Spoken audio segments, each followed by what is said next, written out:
اور اب آپ کو بتائیں کہ ایکزیوس کی رپورٹ کے مطابق حالیہ سروے سے یہ ظاہر ہوتا ہے کہ امریکہ کی ریپبلکن پارٹی کے نوجوان اراکین عمر رسیدہ اراکین کے مقابلے میں اسرائیل کے بارے میں زیادہ منفی رائے رکھتے ہیں۔ رپورٹ میں کہا گیا کہ اس تبدیلی کی وجہ غزہ میں جاری جنگ اور ایران کے ساتھ حالیہ کشیدگی ہے۔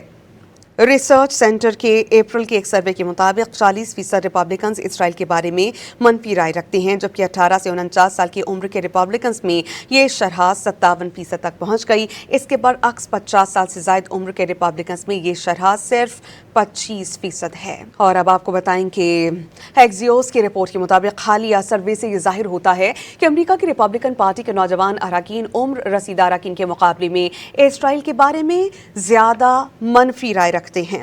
رپورٹ میں کہا گیا کہ اس تبدیلی کی وجہ غزہ میں جاری جنگ اور ایران کے ساتھ حالیہ کشیدگی ہے۔